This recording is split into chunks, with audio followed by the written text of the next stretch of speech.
And here we are in lovely Cairo, Egypt. This is Cairo International Airport. We're sitting here in the Cap 10, which is kind of fun when you say it together. It becomes Captain. I just think that's a nice little touch. Kind of reminds me a little bit of a stunt plane, kind of looking at it from the outside.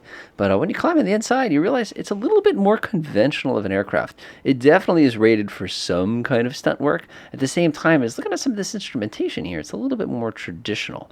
So it should be a kind of a neat little experience here. Again, I like the kind of old school gauges here. Let's go ahead and kill the brakes, give it a little bit of power, and let's get rolling.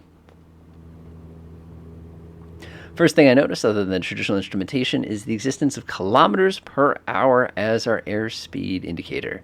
There's nothing wrong with a kilometer per hour, honestly. I think the metric system is the way everybody should be doing it.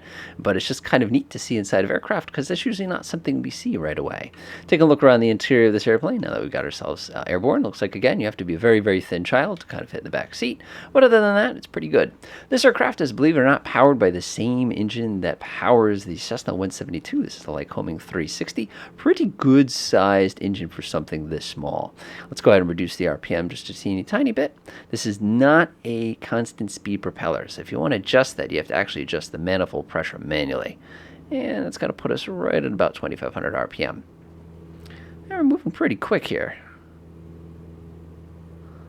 Not bad at all. So now we've taken ourselves out to the deep desert here.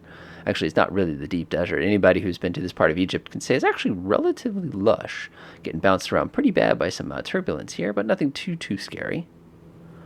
All right, just kind of poking around very, very gently, taking a look at all the airport. It's just unbelievable how the city of Cairo literally just ends at the edge of the desert. Like, it just stops suddenly. It's like it's absolutely wild if you guys have ever been out to this side. So what we do want to do, though, is we want to be exploring the capabilities of this aircraft just a little bit. We're doing about 200 kilometers an hour, which is moving pretty quick. I'll give myself a little bit of downward trim real fast here. All right, looks pretty good. I'll reduce my power just a teeny tiny bit. Very easy power management on this. Taking a look at my controls here, I do have a GPS, but it doesn't look like something that I could probably use for the purposes of trying to, let me see what's going on with that, trying to use this as an instrument plane, because it's going to be a little bit too much work to go ahead and operate. Flipping around here, looks like it could be a military base or something along those lines. Taking a quick look down that way, it looks pretty solid. All right, let's see what this aircraft can do. The first thing I'm going to do is I'm going to do a nice gentle knife edge turn here. Oh, you can hear it slowing down as it starts to stall. Let's see what happens when we do a cross control stall. Oh, there we go. Not bad at all. It flies right out of that without too much trouble there.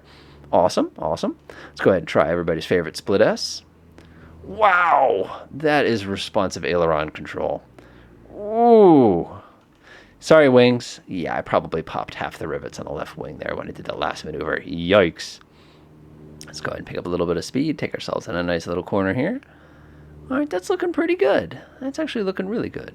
Increase the power one more time. I like this little thing. This is kind of cute. I like that. Kind of keeps track of your accelerometers and everything like that.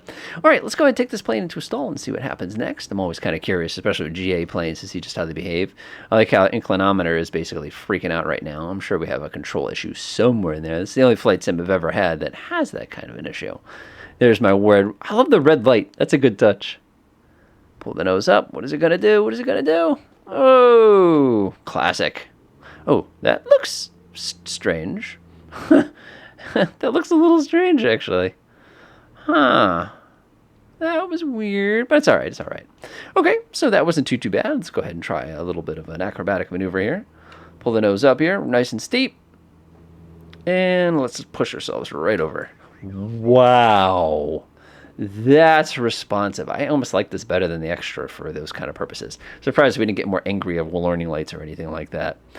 Fun thing to do, by the way, with an airplane is just to push forward and create 0 Gs. Oh, free fall, I should say. It's not really 0 G. You do one of these things, it freaks out your passengers, and it makes everything in the back seat float around. It's kind of fun. All right, bring ourselves around. We'll do a nice tight turn here. Pretty high performance for a general aviation plane, I gotta admit. Go ahead and check a look around real quickly, make sure everything is the way we want it to be. This looks like a pretty good spot to land, actually. It's basically where we started from, so it kind of makes sense if you ask me. All right, bring yourselves over the runway here. I'm going to go ahead and tilt to the right. Cut the power. And we're going to go ahead and bring ourselves in nice and gently without too much trouble here.